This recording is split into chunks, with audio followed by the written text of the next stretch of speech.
ఆకాశవాణి వరంగల్ కేంద్రం కిసాన్ వాణి రైతు సోదరుల కార్యక్రమం. ఈ కార్యక్రమాన్ని మీకు సమర్పిస్తున్న వారు కేంద్ర వ్యవసాయ మరియు రైతు సంక్షేమ మంత్రిత్వ శాఖ, భారత ప్రభుత్వం. ఈనాటి కిసాన్ వాణి రైతు సోదరుల కార్యక్రమంలో వేసవిలో పాడి పశువుల పోషణలో యాజమాన్య పద్ధతులు, మామనూరు కృషి విజ్ఞాన కేంద్రం శాస్త్రవేత్త డాక్టర్ సాయి కిరణ్ గారితో పరిచయ కార్యక్రమం వింటారు. అనంతరం వేసవిలో వెదజల్లే పద్ధతి ద్వారా వరి పంట సాగులో అనుభవాలు, హన్మకొండ జిల్లా హసంపర్తి మండలం దేవన్నపేట గ్రామ యువ రైతు డి తిరుపతి గారితో పరిచయ కార్యక్రమం వింటారు. శ్రోతలు ఇప్పుడు కొన్ని ప్రకటనలు వింటారు. సర్వోత్తమ రైతు పురస్కారం లభించింది హరికి. హరి, మీ విజయ రహస్యం ఏమిటో చెప్పండి. రైతు మిత్రులారా, మీరు కూడా మీ పొలాల్లో అధిక పంటను పండించగలరు. అదెలా? ఎప్పుడు ఏ సమస్య వచ్చినా వెంటనే కలపండి ఈ నెంబరు 1800 ఇది ఎవరి నంబర్ బాబు? కిసాన్ కాల్ సెంటర్ది. అక్కడ విశేషజ్ఞులు మీ పొలం సమస్యలకు వెంటనే పరిష్కారం చెప్తారు. అదేంటయ్యా, విశేషజ్ఞులు అన్ని సమయాల్లోనూ దొరుకుతారా? తప్పకుండా దొరుకుతారు. ఏడాదిలో 365 రోజులును, అది కూడా ఉదయం 6 గంటల నుంచి రాత్రి 10 గంటల దాకా. మరైతే ఎక్కువసేపు మాట్లాడితే డబ్బు చాలా అవుతుందిగా. ఖర్చు లేనే లేదు. మొబైల్ పై గానీ ఇతర ఫోన్ తో కానీ కిసాన్ కాల్ సెంటర్ కి ఉచితంగా కాల్ చేయవచ్చు. సలహాకి కూడా ఖర్చు ఉండదు. నిజంగా? 16 అణాల నిజం. రైతు సోదరులారా, పంట సమస్యల గురించి మీ భాషలో వెంటనే సమాధానం కోసం పూర్తి భారతదేశంలో ఏ ఫోన్ నుంచైనా జాతీయ హెల్ప్ లైన్ నంబర్ 1800-11800-1551తో ఉచితంగా సంప్రదించండి. రైతు మిత్రుడు కిసాన్ కాల్ సెంటర్. ఇప్పుడు వినండి, వేసవిలో పాడి పశువుల పోషణలో యాజమాన్య పద్ధతులు. ఈ అంశం గురించి మామనూరు కృషి విజ్ఞాన కేంద్రం శాస్త్రవేత్త డాక్టర్ సాయి కిరణ్ గారితో పరిచయ కార్యక్రమం. పరిచయకర్త మోట చిరంజీవి గారు. వేసవిలో పాడి పశువులలో ఎటువంటి యాజమాన్య పద్ధతులు పాటించాలి? ముఖ్యంగా వేసవిలో పాడి పశువులకు వడదెబ్బ తగలకుండా, పాల ఉత్పత్తి తగ్గకుండా చూడడానికి ఒక నీడ, చల్లటి నీరు, సమతుల్య ఆహారం అనేటువంటివి ముఖ్యం. పశువుల పాకపై పందిరి వేయడం, రోజుకు 2-3 సార్లు నీళ్లు చల్లడం వంటివి చేస్తూ ఉంటారు. మరి నీటి యాజమాన్యం ఏ విధంగా ఉండాలి? మేత యాజమాన్యం అనేటువంటిది ఏ విధంగా ఉండాలి? వడదెబ్బ నివారణకు రైతులు ఎటువంటి జాగ్రత్తలు పాటించాలి? ముఖ్యంగా వేసవిలో పాడి పశువులలో ఎటువంటి యాజమాన్య పద్ధతులు అనేటువంటివి పాటించాలి? దానా విషయంలో ఎటువంటి జాగ్రత్తలు తీసుకోవాలి? షెడ్ల నిర్మాణంలో ఎటువంటి జాగ్రత్తలు తీసుకోవాలి? అతి ముఖ్యంగా ఈ వేసవిలో పాడి పశువులలో వచ్చేటువంటి ఆరోగ్య సమస్యలేంటి? వాటిని అధిగమించడానికి రైతులు ఏం చేయాలి అనేటువంటి తదితర విషయాల గురించి మనకు వివరించడానికి గాను మామనూరు కృషి విజ్ఞాన కేంద్రంలో పశు యాజమాన్య శాస్త్రవేత్తగా పనిచేస్తున్నటువంటి డాక్టర్ జె సాయి కిరణ్ గారు మన ఆకాశవాణి స్టూడియోలో ఉన్నారు. వారిని అడిగి మరిన్ని విషయాలు తెలుసుకుందాం. ముందుగా నమస్కారం అండి. నమస్కారం సార్. సార్ చెప్పండి, వేసవి ప్రారంభమైంది. ముఖ్యంగా ఈ పాడి పశువులు అనేటువంటివి మనకు ఈ వానాకాలం, చలికాలం కంటే వేసవిలో ఏ విధంగా ఉంటే బాగుంటుందంటారు? వేసవిలోకి వచ్చేసి మనకు మనుషులు ఈ యొక్క ఎండ ప్రభావానికి ఎంత తీవ్రంగా గురైతారో పశువులు కూడా అదే రకంగా ఈ యొక్క వేసవిలో చాలా తీవ్రమైన ఎండ దెబ్బ కానీ, ఇటువంటి పాల ఉత్పత్తి తగ్గిపోవడం కానీ, ఇటువంటి లక్షణాలు మనకు చాలా కనిపిస్తాయి. కాబట్టి పాడి రైతులు వేసవి కాలం వచ్చే ముందే వారి యొక్క పాకల్లో కానీ, నీటి వసతిలో కానీ, అదేవిధంగా పశుగ్రాసాలు దానాకు సంబంధించి కానీ చాలా ముఖ్యంగా వాళ్ళు వాటి యొక్క ఆధునీకరణ అనేది, అంటే మెకనైజేషన్ కానీ, తొందరగా మన షెడ్యూల్లో ఎన్విరాన్మెంట్ వాతావరణం అనేది వాటికి అనుగుణంగా ఉండేలాగా మనము ఏర్పాటు అనేది చేసుకోవాలి. పశువులలో మనము చూసుకున్నట్టయితే తీవ్రమైన ఎండకు గురైన పశువుల్లో మనకు లక్షణాలు రకరకంగా కనిపిస్తూ ఉంటాయి. ముఖ్యంగా మనకు పశువులలో ఉష్ణోగ్రత పెరగడం అనేది మనము గమనించవచ్చు. ఆ ఉష్ణోగ్రత పెరిగింది అని తెలుసుకోవడానికి మనము థర్మామీటర్ ఉపయోగించి మనము తెలుసుకోగలుగుతాము. అదేవిధంగా వాటి చెవులు ముట్టుకొని చూసినప్పుడు కూడా చెవులు వేడిగా ఉండడం కూడా మనం గమనించవచ్చు. ఈ 2 అంశాలు అనేటివి మనము గమనించవచ్చు. అదేవిధంగా పశువులలో పాల ఉత్పత్తి అనేది కూడా పడిపోవడం మనం గమనించవచ్చు. అదేవిధంగా దానా తీసుకోవడం అనేది పశువులు చాలా మటుకు వేసవి కాలంలో తగ్గించడం అనేది చేస్తూ ఉంటాయి. మరియు నీరు తాగడం అనేది ఎక్కువ గమనించవచ్చు. దానా తగ్గించడము, నీరు తీసుకోవడం అనేది ఎక్కువగా ఉంటుంది. ఈ విధంగా ఉండడమే కాకుండా మరీ తీవ్రమైన ఎండ దెబ్బకు గురైన పశువులు అకస్మాత్తుగా మరణించడం కూడా జరగడం మనం గమనించవచ్చు. సో ఇటువంటి తీవ్రమైన ఎండ వడగాల నుంచి పశువులను కాపాడుకోవడానికి రైతులు ముఖ్యంగా వారి యొక్క కొట్టాల్లో కొన్ని చర్యలు పాటించవలసి వస్తుంది. వాటికి సంబంధించి మనం ఇప్పుడు వేసవిలో పాడి పశువులలో తీసుకోవాల్సిన యాజమాన్య పద్ధతుల గురించి మనము డిస్కస్ చేసుకుందాం. అయితే వేసవిలో ఈ పశువుల సంరక్షణ అనేటువంటిది చాలా అవసరం. ప్రస్తుతం ఈ రోజు రోజుకి వేసవి తాపం అనేటువంటిది పెరుగుతున్నది. మరి అధిక ఉష్ణోగ్రతలు కూడా నమోదవుతా ఉన్నాయి. దీని వలన పశువులు కొంత వడదెబ్బకు కూడా గురయ్యేటువంటి ఆస్కారం ఉంటుంది. కాబట్టి పశువులు వడదెబ్బకు గురి కాకుండా ఉండాలంటే పాల దిగుబడి అనేటువంటిది ఈ వడదెబ్బ వల్ల తగ్గిపోతూ ఉంటుంది. వడదెబ్బ నుంచి ఈ పాల దిగుబడి తగ్గిపోకుండా ఉండాలంటే ఈ శరీర ఉష్ణోగ్రతలు బాగా పెరిగి రోగ నిరోధక శక్తిని కూడా కోల్పోతూ ఉంటాయి. మరి అవి కూడా కోల్పోకుండా ఉండాలంటే ముఖ్యంగా పశువులకు ఈ వేసవిలో ఎటువంటి ఇబ్బంది అనేటువంటిది ఉంటుంది? వాటిలో కనిపించేటువంటి లక్షణాలు ఏంటంటారు? ముఖ్యంగా ముందుగా మనము పశువుల్లో చూసుకున్నట్టయితే శరీర ఉష్ణోగ్రత అనేది పెరగడం మనం గమనించవచ్చు. అదే విధంగా పశువుల యొక్క మూతి అంటే ముందు బాగా మనం ముట్టి అంటాం కదా, అది చూసినప్పుడు మనకు ఎండిపోవడం ఉంటుంది. అదే ఆరోగ్యంగా ఉన్న పశువుల్లో మనకు అది పచ్చిగా ఉండడం అనేది గమనించవచ్చు. అదే విధంగా తీవ్రమైన ఎండకు వడగాలులకు గురైన పశువులలో పాల ఉత్పత్తి అనేది తగ్గిపోవడం మనం గమనించవచ్చు. అదే రకంగా మనకు దానా తినే పద్ధతి చూసినట్టుగైతే పశువులలో దానా తినడం అనేది క్రమక్రమంగా తగ్గించడం అనేది మనం గమనించవచ్చు. అదేవిధంగా నీరు చూసుకున్నట్లయితే నీరు ఎక్కువ తాగడం అనేది మనం గమనించవచ్చు పశువులలో. అదేవిధంగా మనకు లాలాజలం, తీవ్రమైన లాలాజలం నోటి నుంచి, మనము ఇంగ్లీష్లో ప్యాంటింగ్ అంటాము, నోటి నుంచి స్రావాలు కారడం, ప్యాంటింగ్ అనేది పశువులు చేస్తూ ఉంటాయి. సో ఇటువంటి కొన్ని లక్షణాలు మనము పశువులలో ఎక్కువ తీవ్రమైన ఎండ తాపానికి గురైన వాటిలో మనం గమనించవచ్చు. ఇటువంటి లక్షణాలను మనము గమనిస్తూ ఉంటాము. అయితే ముఖ్యంగా వడదెబ్బ లేదా అధిక ఉష్ణోగ్రతల వల్ల పాల ఉత్పత్తి అనేటువంటిది కొద్దిగా పశువులలో తగ్గిపోయేటువంటి ఆస్కారం ఉంటుంది. అయితే ఈ పశువులు ఈ అధిక ఉష్ణోగ్రత వల్ల లేదా వడదెబ్బ వల్ల పాల ఉత్పత్తి తగ్గకుండా ఉండి పాల ఉత్పత్తి కంటిన్యూగా అంటే రెగ్యులర్గానైతే ఎంతైతే పాలను ఇస్తాయో అదే విధంగా పాలను ఇవ్వడానికి ఎటువంటి జాగ్రత్తలు తీసుకోవాలంటారు? ముఖ్యంగా రైతన్నకు పాడి పశువులో చూసుకుంటే ఆదాయం వచ్చేది మనకు పాలతోటి కనుక ఈ వేసవి అనేది పాల ఉత్పత్తి పైన తప్పకుండా వాటి యొక్క ప్రభావాన్ని చూపడం అనేది జరుగుతుంది. కాబట్టి రైతు మిత్రులు ఈ పాల ఉత్పత్తి మరియు పునరుత్పత్తికి సంబంధించి అవగాహన కలిగి ఉండాలి. అధిక తాపం వల్ల పాల ఉత్పాదక శక్తి అనేది పశువులో తగ్గిపోవడం అనేది మనం గమనించవచ్చు. అదేవిధంగా పాలల్లో వెన్న శాతం అనేది కూడా క్రమక్రమంగా తగ్గిపోతూ ఉంటుంది. ఈ ఎండా వేడి వల్ల సంకర జాతి దాదాపు 15 నుంచి 20%, అదేవిధంగా గేదెల్లో 10 నుంచి 15% వరకు మనకు పాల దిగుబడి అనేది తగ్గిపోవడం అనేది మనం గమనించవచ్చు. అదేవిధంగా పాలలో వెన్న శాతం అనేది తగ్గిపోతా ఉంటుంది. సో ఎందుకు తగ్గిపోతుంది అంటే ఈ తీవ్రమైన తాపానికి మనకు పశువుల యొక్క శరీరంలో హార్మోన్ల వ్యవస్థ అధిక తాపానికి గురైపోయి ఆ ఒత్తిడి వలన మనకు పాలు అనేది ఉత్పత్తి అనేది తగ్గిపోవడం అనేది మనము గమనించవచ్చు. అదేవిధంగా ఈ సమయంలో పశువులు ఎక్కువ ఎదుగు వచ్చే సమయం ఇది. ఏమాత్రం మనకు ఉష్ణతాపానికి గురైన ఈ చూలు నిలవకపోవడము ఇట్లాంటివి మనము పశువులలో చూడవచ్చు. అదేవిధంగా వడగాల్పుల వల్ల ప్రాణాలు కూడా కొన్ని కోల్పోయే లక్షణాలు మనం గమనించవచ్చు. ఉష్ణోగ్రత అధికంగా ఉన్న సమయాల్లో మనకు ఏమైతుందంటే ఎదకాలం అనేది తగ్గిపోతుంది. ఎద లక్షణాలు కూడా మనకు ఈ పశువులలో మనకు స్పష్టంగా కనిపించే లక్షణాలు తగ్గిపోతూ ఉంటాయి. అదేవిధంగా మనకు వీర్య కణాలు, మన గేదెల్లో చూసుకున్నట్టయితే వీర్య కణాల సంఖ్య అనేది కూడా తగ్గిపోతూ ఉంటుంది. అంటే ఈ ఎండ తాపానికి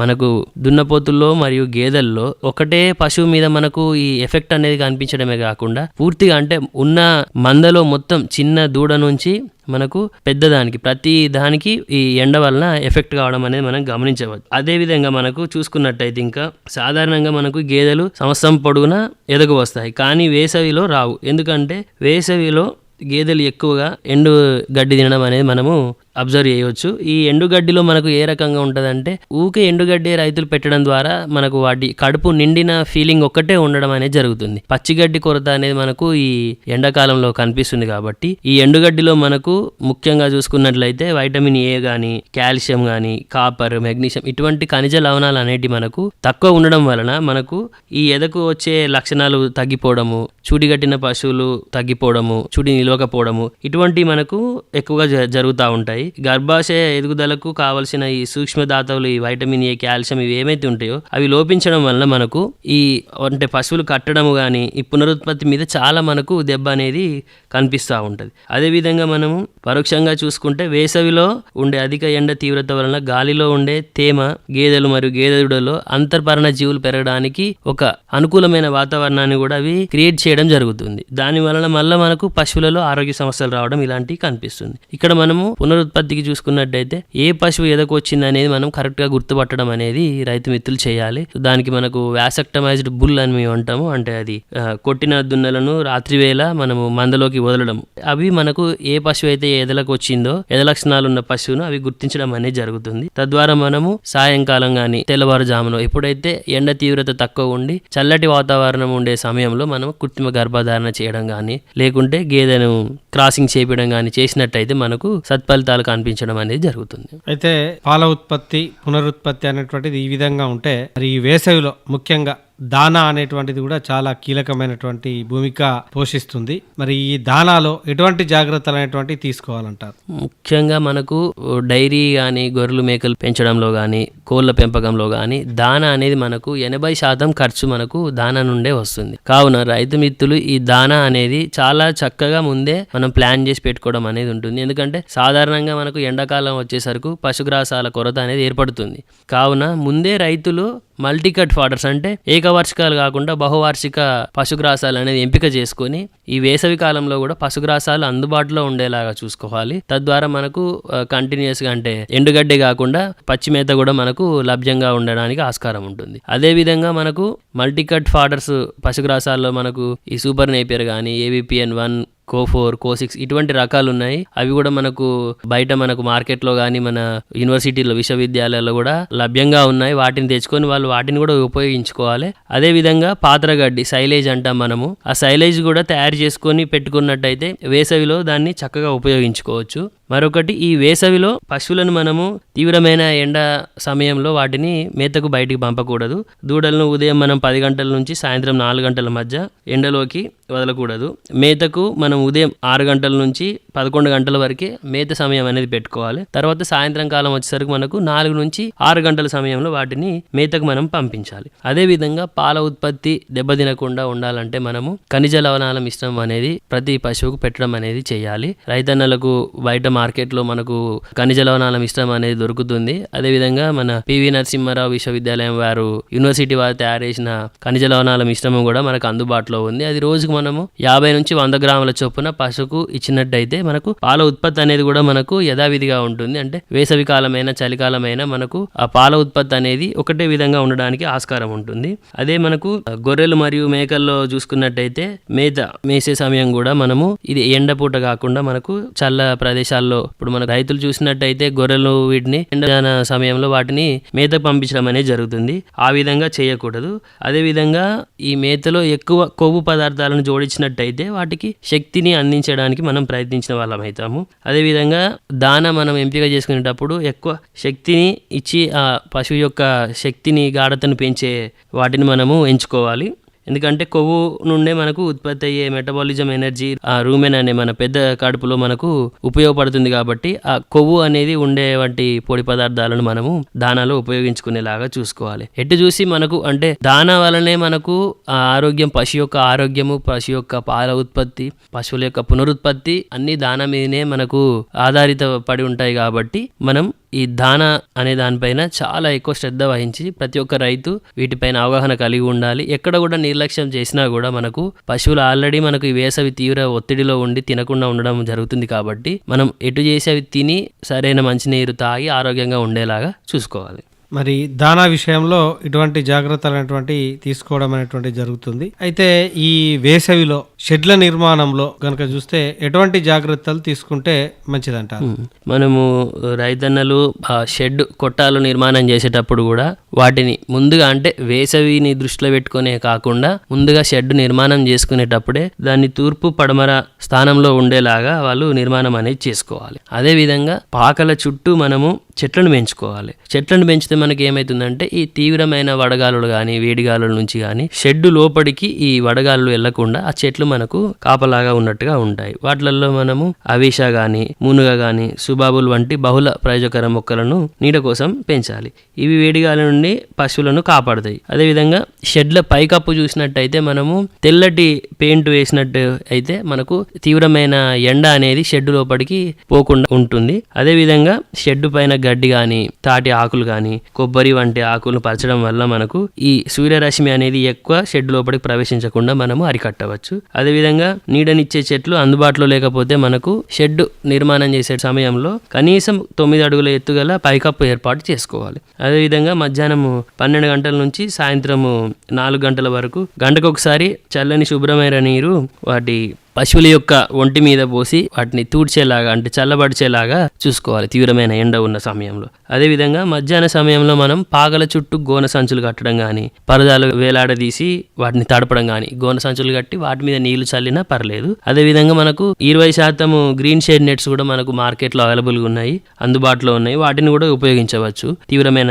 వడగాలులు కానీ ఎండ లోపలికి వెళ్లకుండా. అత్యధిక పాలనిచ్చే ఈ సంకర జాతి ఆవులు కానీ, మూరా జాతి గేదెలకు మనం ఫ్యాన్లు కూడా ఏర్పాటు చేయడం అనేది చాలా అవసరము. ఎందుకంటే ఇప్పుడు షెడ్లో చూసుకున్నట్టయితే మనకు మామూలుగానే వేడిగా ఉండడం అనేది జరుగుతుంది. కొంచెం గాలి వెలుతురు విస్తరణ అనేది ఎక్కువ లేకుండా, పశువులు ఎక్కువ తాపానికి గురి కాకుండా మనము ఫ్యాన్లతోటి కూడా మనము అక్కడ యొక్క వాతావరణాన్ని చల్లపరిచేలాగా చేసుకోవచ్చు. అదేవిధంగా షెడ్లకు సమృద్ధిగా గాలి ప్రసరించే విధంగా మరియు పాకల చుట్టూ తగినంత ఖాళీ స్థలాన్ని పాటు పాకలు ఎత్తు ఉండేలాగా నిర్మాణం చేసుకోవాలి. అంటే మనం చాలా మంది రైతులు ఏం చేస్తుంటారంటే కాలువ అంటే మురికి నీళ్లు పోయేలాగా ఉండేలాగా సౌకర్యాలు ఏర్పాటు చేసుకోవడం లేదు. ఇది మనం ఎత్తైన ప్రదేశం మీద షెడ్ నిర్మాణం అనేది చేసుకుంటే మనకు పశువులను కడిగిన వాటి యొక్క నీటి మలమూత్ర విసర్జనాలన్నీ మనం కిందికి ఆ డ్రైనేజ్ ఛానల్ ద్వారా పంపించుకోవడానికి అనుకూలంగా ఉంటుంది. మరి అదేవిధంగా గోన సంచులు పశువుల మీద కూడా మనం డైరెక్ట్ గా కప్పవచ్చు. ఇంతకుముందు షెడ్డుకి ఎట్లా కప్పాలని చెప్పినాను, అదేవిధంగా పశువుల మీద కూడా గోన సంచులు కప్పి నీళ్లు చల్లడం ద్వారా మనకు పశువులకు ఒక అనుకూలమైన వాతావరణాన్ని మనము ప్రొవైడ్ చేయవచ్చు అన్నట్టు. మరి మీ యొక్క అమూల్యమైనటువంటి సమయాన్ని వెచ్చించి మా ఆకాశవాణి స్టూడియోకు ఇచ్చేసి మరి వేసవిలో పాడి పశువులలో ఎటువంటి జాగ్రత్తలు తీసుకోవాలనేటువంటి చాలా చక్కటి విషయాలను మా వ్యవసాయదారులకు, మా శ్రోతలకు తెలిపినందుకు గాను మీకు ప్రత్యేకంగా ధన్యవాదాలండి. ధన్యవాదాలు సార్. శ్రోతలు ఇంతవరకు వేసవిలో పాడి పశువుల పోషణలో యాజమాన్య పద్ధతులు ఈ అంశం గురించి మామునూరు కృషి విజ్ఞాన కేంద్రం శాస్త్రవేత్త డాక్టర్ సాయి కిరణ్ గారితో పరిచయ కార్యక్రమం విన్నారు. పరిచయకర్త మోటె చిరంజీవి గారు. శ్రోతలు ఇప్పుడు కొన్ని ప్రకటనలు వింటారు. ప్రధానమంత్రి కిసాన్ సమ్మాన్ నిధి ఈ పథకం కింద 2 హెక్టార్ల వరకు పొలం కలిగిన రైతుల కుటుంబాలకు ఏడాదికి 6,000 రూపాయలు చెల్లించడం జరుగుతుంది. అది అర్హత గల రైతులకు 2,000 రూపాయల చొప్పున 3 వాయిదాల్లో నేరుగా వారి ఖాతాల్లో జమ చేయబడుతుంది. ఈ సన్న చిన్నకారు రైతుల కుటుంబాలను రాష్ట్ర ప్రభుత్వాలు ఎంపిక చేస్తున్నాయి. ఈ పథకం యొక్క పూర్తి ఖర్చును భారత ప్రభుత్వం భరిస్తోంది. ప్రధానమంత్రి కిసాన్ సమ్మాన్ నిధి రైతుల వ్యవసాయానికి సరికొత్త గౌరవం. వ్యవసాయ మరియు రైతు సంక్షేమ మంత్రిత్వ శాఖ, భారత ప్రభుత్వం ద్వారా జనహితార్థం జారీ. కార్యక్రమంలో ఇప్పుడు వినండి. వేసవిలో వెదజల్లే పద్ధతి ద్వారా వరి పంట సాగులో అనుభవాలు. హన్మకొండ జిల్లా హసంపర్తి మండలం దేవన్నపేట గ్రామ యువ రైతు డి తిరుపతి గారితో పరిచయ కార్యక్రమం. పరిచయకర్త మోటె చిరంజీవి గారు. వరి పంట సాగు చేస్తున్నటువంటి యువ రైతు హన్మకొండ జిల్లా హసన్పర్తి మండలం దేవన్నపేట గ్రామానికి చెందినటువంటి తిరుపతి గారు ఉన్నారు. మరి వారిని అడిగి మరిన్ని విషయాలు తెలుసుకుందాం. ముందుగా నమస్కారం అండి. నమస్కారం అండి. ఆకాశవాణికి ప్రత్యేక కృతజ్ఞతలు, ధన్యవాదములు. వరి పంట ఈ వేసవిలో మీరు సాగు చేస్తున్నారు. ఎటువంటి వరి పంటను మీరు సాగు చేయడం అనేటువంటి జరుగుతుంది? నేను ఎప్పుడైనా కూడా యాసంగి పంటను 1010 రకం అనేది తీసుకుంటా అండి. 1010 రకాన్ని నేను తీసుకొని నా యొక్క పొలంలో సాగు చేయడం జరుగుతుంది. 1010 పంట సాగు చేయడం అనేటువంటి జరుగుతూ ఉన్నది. ప్రస్తుతం ఇప్పుడు వరి అనేటువంటిది ఎన్ని రోజుల పంట? మీరు వరి నాటేసి ఎన్ని రోజులు అవుతాను? మనకు యాసంగి పంట వచ్చేసి 90 రోజుల నుంచి 120 మధ్యలో ఏ రోజైనా కూడా వస్తుందండి. అది జాగ్రత్తగా చూసుకొని వచ్చిన సమయంలో దాన్ని కోత అనేది కోసి జాగ్రత్తగా దాన్ని దిగుబడి చేసుకోవాలండి. ఇప్పుడు మీరు వేసిన పంట ఎన్ని రోజుల పంట? ఎన్ని రోజులు అవుతుంది మీరు నాటేసి? నేను వచ్చేసి జనవరిలో నారు పోసుకున్నా అండి. జనవరిలో నారు పోసుకున్న తర్వాత 25 రోజులకు నాటు వేసుకున్నా అండి. ఇప్పుడు నాటు వేసుకునే ముందు దుక్కిని వేసవి కాలంలో ఏ విధంగా చదును చేసుకున్నారు? ఏమన్నా గొర్రె ఎరువులు కానీ, లేకపోతే పశువుల ఎరువులు కానీ వేసిల్లా, లేకపోతే నేరుగా నాటడమే అనేటువంటి జరిగిందా? అవునండి, మాకు గొర్రెలు ఉన్నాయండి. గొర్రెల ఎరువు అండ్ మన బర్రెల ఎరువు వేసాము. వేసి వాటిని చల్లిన తర్వాత ట్రాక్టర్తోని దున్నిచ్చి ఒక 4 సార్లు దున్నిచ్చిన తర్వాత మళ్ళీ గొర్రె వేసి మొత్తం 6 సార్లు దున్నిచ్చినామండి. 6 సార్లు దున్నిచ్చిన తర్వాత నాటేసినామండి. నారు వేసేటప్పుడు ఇప్పుడు మీరు 1010 నారు అనేటువంటిది వేస్తా ఉన్నారు. విత్తనాలు ఎక్కడి నుంచి తీసుకొస్తున్నారు? ఎట్లా మండే అలుకుతారు? ఎన్ని రోజులకు మీరు మండే కట్టుకొని నారు అనేటువంటి దాన్ని అలకడం అనేటువంటి జరుగుతుంది? మనకు జనవరి చలికాలం కాబట్టి ఎదగడానికి ఇబ్బంది ఉంటది కాబట్టి మేము ముందుగా వడ్ల బస్తా షాప్ నుంచి తెచ్చుకొని నారుమడిని మంచిగా చదను వేసుకొని శుభ్రంగా దున్నించుకున్న తర్వాత దాన్ని ఒక కట్టెతోని చదను చేసుకున్న తర్వాత మేము నారు అలకడం జరుగుతుందండి. ఈ నారు వచ్చే క్రమం ఏంటంటే బస్తా షాప్ నుంచి తీసుకొచ్చుకున్న తర్వాత సాయంత్రం పూట వాటిని నీళ్ళలో నానబెట్టిన తర్వాత తెల్లారి దాన్ని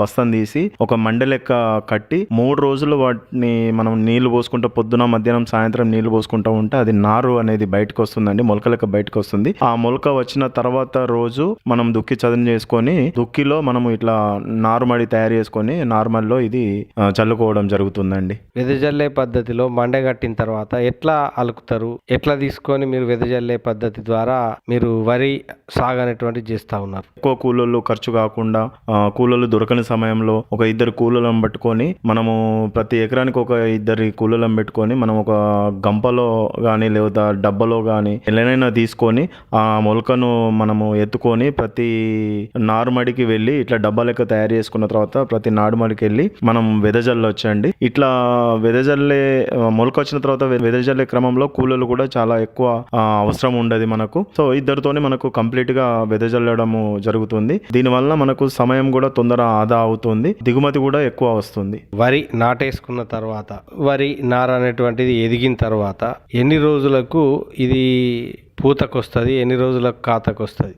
సుమారు మనం నాటు వేసుకున్న తర్వాత 90 నుంచి 110 రోజుల మధ్యలో అంటే మనకు 90 రోజుల నుంచి మనకు పూత అనేది బయటకు వస్తుందండి. ఆ పూత వచ్చే క్రమంలో మనము ఎటువంటి రోగం అనేది రాకుండా చాలా జాగ్రత్తగా వ్యవసాయ అధికారులను వాళ్ళ దగ్గర నుంచి సూచనలు సలహాలు తీసుకుంటూ మనం వాటికి ఏదైతే వ్యవసాయ అధికారులు సూచన ఇస్తారో పిచికారీ చేయమని మందులు చెప్తారో వాటి సూచనల మేరకు మనం మందులు పిచికారీ చేస్తూ జాగ్రత్త తీసుకుంటూ ఆ యొక్క పైరును మనం జాగ్రత్తగా కాపాడుకోవాలండి. అంటే ఇప్పుడు పైరును అనేటువంటి దాన్ని కాపాడుకున్నారు. ముఖ్యంగా దీంట్లో ఈ వేసవిలో ఈ నీటి యాజమాన్యం అనేటువంటిది ఎట్లా చేయాలి? నారుకు అంటే మనం వరి నాటు వేసిన తర్వాత 1010 అనేటువంటి వరి సాగు అనేటువంటి చేస్తూ ఉన్నారు. వేసవిలో నీటి ఎద్దడి అనేటువంటిది ఉంటుంది కాబట్టి మరి ఎన్ని తళ్ళు అనేది అవసరం పంట అయిపోయే వరకు, వాటిని ఎప్పుడెప్పుడు కట్టాలి, మీరు ఏ విధానం ద్వారా మీరు నీటిని అందియడం అనేటువంటి జరుగుతుంది? వరి పంటకు మాత్రము ఎక్కువ నీళ్లు అనేది అవసరం ఉంటుందండి. ఇప్పుడు మనము జనవరిలో వేస్తున్నాం కాబట్టి యాషింగ్ అనేది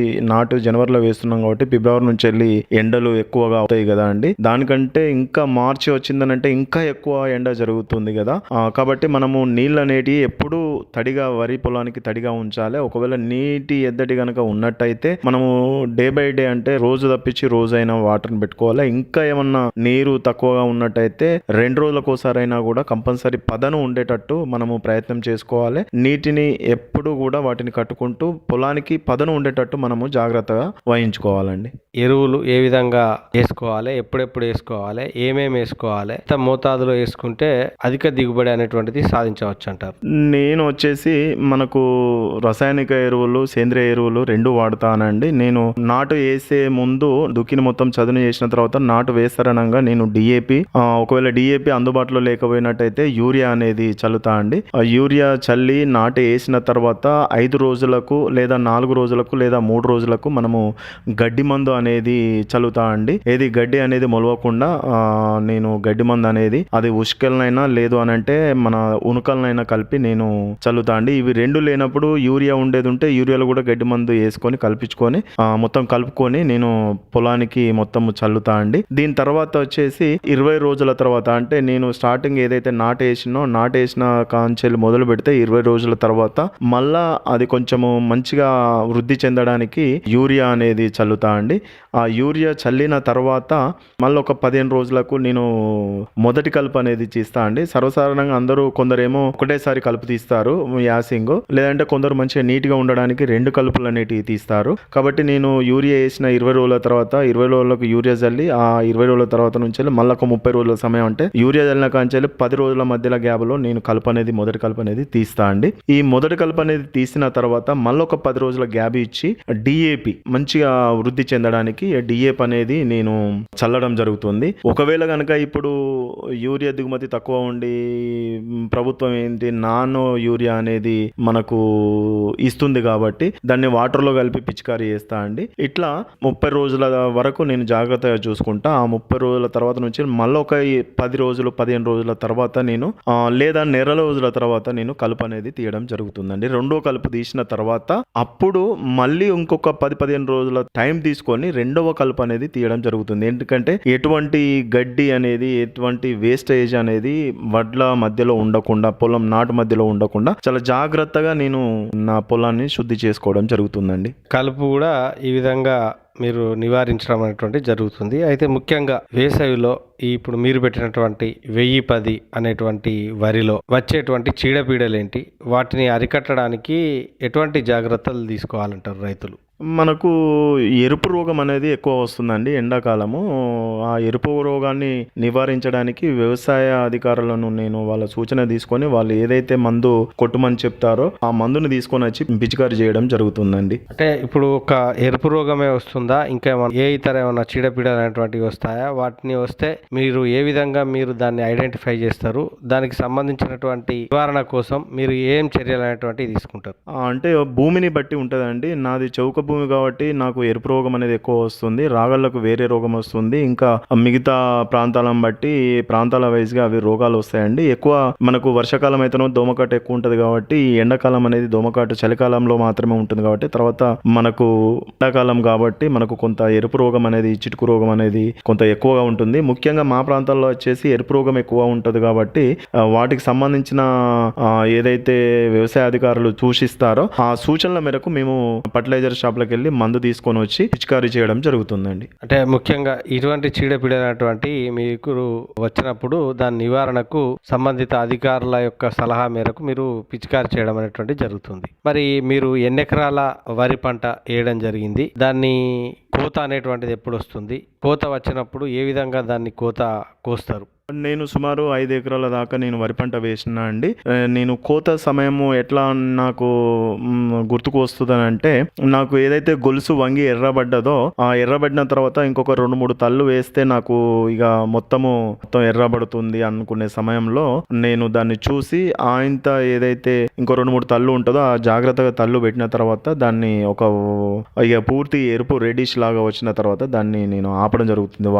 వాటర్ ఆపిన తర్వాత బంద్ చేసిన తర్వాత సుమారు ఓ వారం రోజుల తర్వాత నా పొలం అనేది గట్టి పడ్డ తర్వాత గొలుసు మొత్తం వంగుతుందండి. ఆ వంగిన తర్వాత నేను కోసుకోవడం జరుగుతుందండి. అంటే ఇప్పుడు కోసేటువంటి విధానంలో మీరు ఏ విధానాన్ని అవలంబిస్తున్నారు? నేను నా పొలాన్ని అయితే కోయడం అనేది మిషన్ ద్వారానే చేస్తానండి. ఆ మిషన్ ద్వారా చేసే క్రమంలో నాకు వడ్లు వేరే అవుతుంది, గడ్డి వేరే అవుతుంది కాబట్టి కూలోళ్ళ ఎద్దడి కూడా తగ్గిపోతుంది కాబట్టి ఎక్కువ కూలోళ్ళు దొరకరు కాబట్టి ఈ క్రమంలో నేను మిషన్నే వాడతానండి. మిషన్ వాడితే నాకు తొందరగా కంప్లీట్ అయిపోతుంది. నా పనిని తొందర సక్రమంగా నిర్వర్తించుకోవడం జరుగుతుందండి. ఇప్పుడు కోసిన తర్వాత ఎన్ని రోజులు దీన్ని ఆరబెట్టాలి? దీన్ని ఎన్ని రోజులు ఆరబెట్టిన తర్వాత మీరు ఎక్కడ విక్రయిస్తారు? మనం కోసిన తర్వాత అంటే కోయక ముందుకే మనం వారం 10 రోజులు పొలం మీదనే ఆరబెడుతున్నాం కాబట్టి కోసిన తర్వాత ఒక 5 రోజుల లేదా 3 రోజుల లేదా 6 రోజుల అనేది మనం వడ్లను బట్టి చూసుకుంటూ మనము దీన్ని ఆరబెట్టుకోవచ్చండి. ఆరబెట్టుకున్న తర్వాత నేను ఐకేపీ సెంటర్ను సంప్రదిస్తానండి. ఐకేపీ సెంటర్ను సంప్రదిస్తే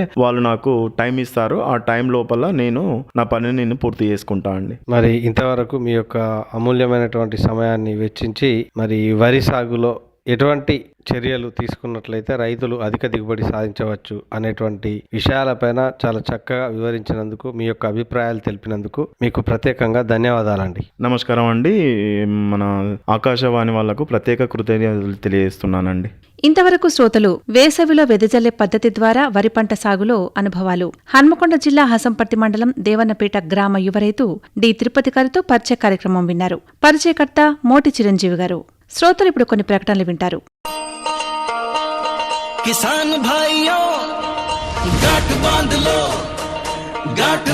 లో बहुत बहुत है काम की समृद्धि के पैगाम की मिट्टी के मिजाज को समझो, मिट्टी के हर राज को समझो, मिट्टी की तुम जांच कराओ, मुफ्त सॉइल हेल्थ कार्ड ले जाओ, कभी मुनासिब बीज लगाओ, सही किस्म की खाद ले आओ, जितनी जरूरी उतनी डालो, सही मात्रा खुद पहचानो, इसको अपना मंत्र बना लो, मिट्टी बहुत है काम की, कम लागत अधिक वरदान की। किसान भाइयों गांठ बांध लो, आज ही मिट्टी की जांच कराएं। राज्य सरकार के कृषि अधिकारी से संपर्क करें और मुफ्त में सॉइल हेल्थ कार्ड पाएं। कृषि और किसान कल्याण मंत्रालय द्वारा किसान हित में जारी।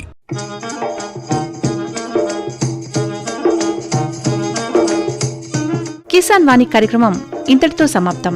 ఈ కార్యక్రమాన్ని మీకు సమర్పించిన వారు కేంద్ర వ్యవసాయ మరియు రైతు సంక్షేమ మంత్రిత్వ శాఖ, భారత ప్రభుత్వం.